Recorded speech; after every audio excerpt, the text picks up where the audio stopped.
Ladies and gentlemen, once again, good evening. It is your boy Louis coming back at you with another one. Hope everybody's having a wonderful Tuesday. Before we get started, make sure to smash a like, hit the subscribe. Make sure your post notifications are turned on. Make sure you're sharing on your social media platforms. Truly appreciate it. Definitely appreciate you guys taking the time to watch my videos and obviously sharing them. Obviously it does well for the YouTube algorithm. Definitely appreciate that.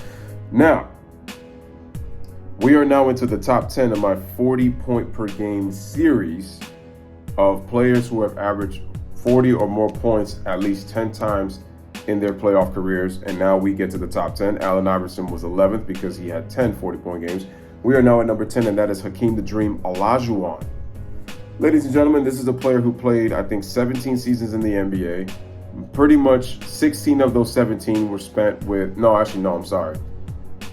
think it was 15 of his 17 seasons were with the Toronto Raptors because he retired in 2002. Oh, wait a minute. No, he was drafted in 84, 85.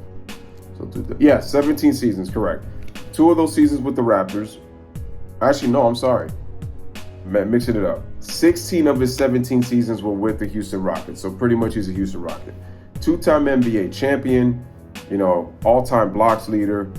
And, we could get into all the nitty-gritty. I mean, I think he's the only player who's in the top 15 in 10 different categories in NBA history. And that's remarkable for a center to be in the top 15 in 10 categories, which just lets you know how versatile Hakeem was.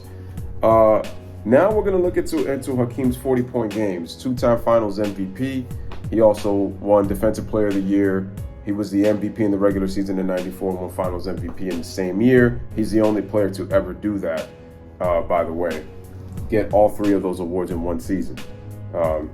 So now going to his 40-point games, he has 11, which is tied with James Harden for the 9th most of all time, but he's currently 10th on the list.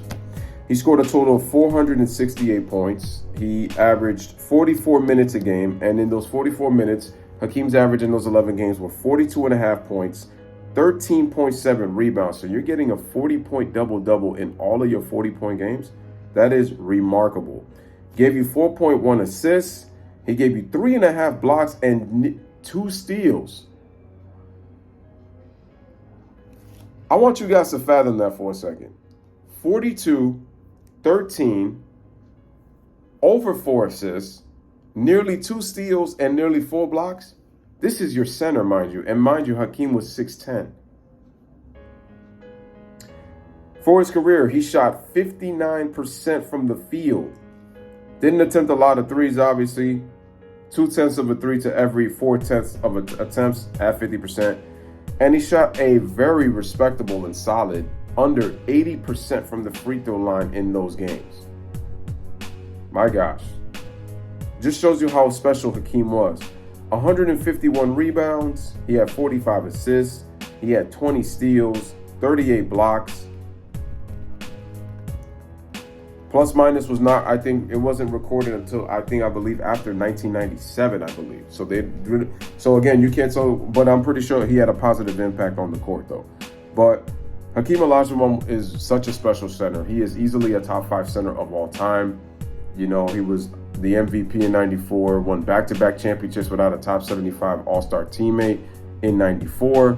Clyde Drexler joined in, but he wasn't an All-Star in 95. He was an All-Star in 95, but it was with the Blazers. He got traded mid-season, and Hakeem was able to win back-to-back while not having an All-Star on his roster the entire season because Clyde was not an All-Star with the Rockets. He got traded there. I mean, he is an All-Star, don't get me wrong, but, just not on that.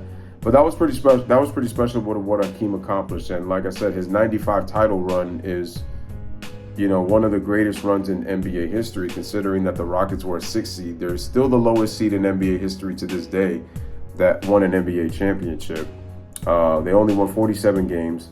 And look who they beat. They beat a 60-win Jazz team. They beat a 59-win Suns team. They beat a 62-win team in the San Antonio Spurs that had the best record in the NBA with the league MVP David Robinson, and just abused him in those Western Conference Finals. He had a 30-point double-double in that series. Incredible basketball. He was just legendary in that series. And then he capped it off by beating a young Shaquille O'Neal and the Orlando Magic. Sweeps them, and the Magic had the best record in the Eastern Conference with 57 wins. So Bob Costas said it best. The Houston Rockets were pretty much going through the gauntlet of the playoffs known as the steeplechase, which is referred to more so of horseback racing, and when you make bets on horseback riding and stuff like that. So, one of those Kentucky Derby type things. But ladies and gentlemen, those are your statistics for Hakeem Olajuwon. And like I said, plus minus was not recorded, I believe, until after 1997, 96-97 season. So we can't tell how much of an impact he had, but it definitely was pretty big. And for him to shoot 79% from the free throw line and nearly 60% from the field is just astonishing. So, ladies and gentlemen, there's your boy with another one. Shout out to Hakeem with the Dream, all-time great NBA center, all-time great NBA player. I mean, this guy had a nearly 50-point, 30-rebound game in a playoff game against the Seattle Supersonics in '87. A near 1 point and 5 rebounds away from a 50-point, 30-rebound game. And mind you, Hakeem did that in the late '80s. But let me know what you guys think in the comment section. Bless up, live, laugh, love. Thank you guys for watching.